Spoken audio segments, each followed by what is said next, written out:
چې استغفار به وي، استغفار کې ډېرې زیاتې فایدې دي. د استغفار ډېرې زیاتې فایدې دي، دومره ډېرې فایدې دي علماء لیکلي دي.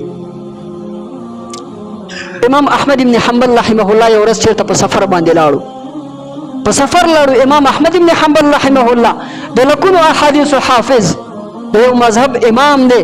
نن چې په مدینه منوره کې او مکه مکرمه کې کوم خلک اتباع د مذهب کوي هغې ته ویل کېږي حنابله.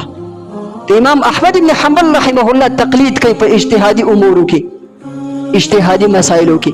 امام احمد ابن حنبل رحمه الله چېرته په سفر باندې لاړو، نو بس خلکو ته خو ځان نه ښودلو چې زه امام احمد ابن حنبل یم. پخوا زمانه کې خو د نیټ دور نه و چې چا کتلی وی. البته د دغه چرچه خوره وه په دنیا باندې. یو جومات ته لاړو، جومات کې شپه کوله، شپه پرې راغله. خادم د جومات نه را بهر کوي اوزه بوډا جومات نه وځه، جومات کې اجازه نشته، کمیټې ولا منع کړې ده. بس دغه امام احمد ابن حنبل رحمه الله د چپړو په ځای کې وده شو. خادم ورپسې د چپړو د ځینې هم پاڅه، وایي پاڅه او دې ځینې هم ځه، شپه ده. هلته یو نمبایي دی، نمبایي دکان دی. هغه نمبایي دغه حالت ګوري چې دا یو بوډا سړی دی، یو غریب سړی دی او یو خادم د جومات نه راوباسلو، ځکه خادم غریب هم مجبوره دی او د شپې ځای نشته دی. بس خپله ورپسې راغلو، وایي راځه بابا زما سره نن په کمره کې شپه وکړه. کله چې امام احمد بن حنبل رحمه الله بابا لاړلو او د ده سړي سره په کمره کې شپه کوله، چې ګوري نمبایي عجیبه سړی دی. نمبایي چې کله وړه اغږي استغفر الله، چې وړه راوچتوي استغفر الله، لوښی رلي استغفر الله، اوبه پکې اچوي استغفر الله، هر کار چې کوي استغفر الله استغفر الله. استغفار غواړي، طلب د بخښنې کوي د الله رب العالمین نه. امام احمد بن حنبل رحمه الله ورته وایي ای نمبایي ډېر زیات عجیبه استغفار نه وي، ډېر زیات استغفار نه وي. وایي ولې نه؟ وایي بس د الله رب العالمین نه طلب د بخښنې کومه. وایي تا د دې فایده لیدلې ده که نه؟ وایي د دې مې ډېرې فایدې لیدلې دي. الله رب العالمین نه مې چې کوم سوال هم کړی دی، الله رب العالمین زما دعاګانې ټولې قبولې کړې دي. خو صرف یوه دعا ده، ډېر وخت نه هغه دعا کوم الله رب العالمین زما هغه دعا نه قبلوي. پته نه لګېږي چې دا دعا مې ولې نه قبلوي. زه خپله حیران او پریشان یم ډېر زیات، او استغفار مې نور هم ډېر زیات کړی دی، خو دعا مې نه قبلېږي. امام احمد بن حنبل رحمه الله ورته فرمایي دعا دې څه ده؟ او دعا مې دا ده چې الله رب العالمین زما د امام احمد بن حنبل رحمه الله سره ملاقات نصیب کی. امام احمد بن حنبل رحمه الله په خندا شو، وایي نه صرف دا د استغفار د برکته چې الله رب العالمین ستا دعاګانې قبولې کړې دي، بلکې الله رب العالمین د استغفار د برکته امام احمد بن حنبل رحمه الله ستا حجرې ته راوستلو، ستا دغه دعا هم قبوله کړله. زما عزیزانو وروڼو، نو دعا د قبلېدل لپاره بل شرط دا هم دی چې سړی به استغفار وایي. چې کله سړی استغفار وایي الله رب العالمین به دغه دعاګانې قبلوي. پنځم نمبر شرط دا چې په دعا کې به موږ او تاسو جلدبازي نه کوو. بعضې سړی جلدبازي کوي، دعا مې ولې نه قبلېږي، دعا مې ولې نه قبلېږي، دعا مې ولې نه قبلېږي.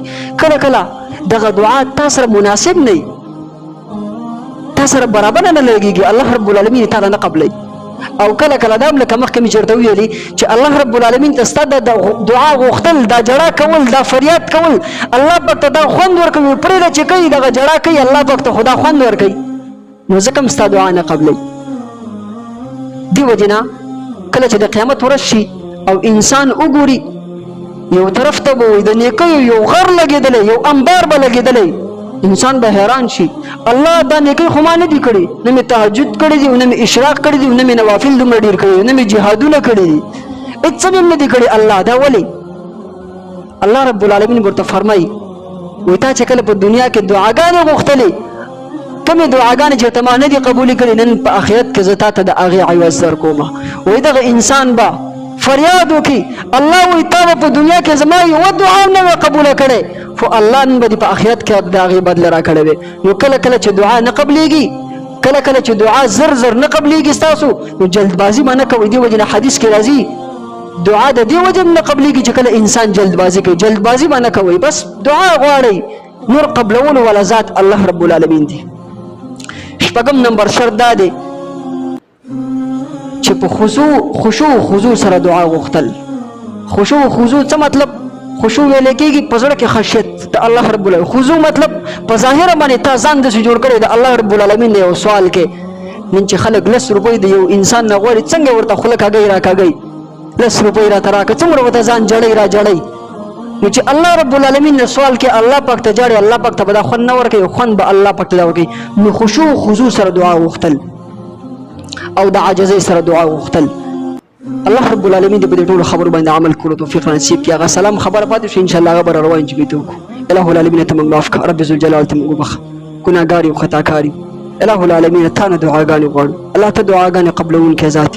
الہ العالمین ته زموږ دعاګانې قبول کړه الله زموږ دعاګانې قبول کړه. الله حاضر مجلس کې ډېر ملګري پریشان حال الله تا ته پته ده رب ذوالجلال الله تا ته پته ده الله نیکې خبرې مو وکړي الله که تا ته دا خبرې قبول رب ذوالجلال خو زموږ د دعاګانې مو قبول کړه الله د حاضر مجلس پریشاني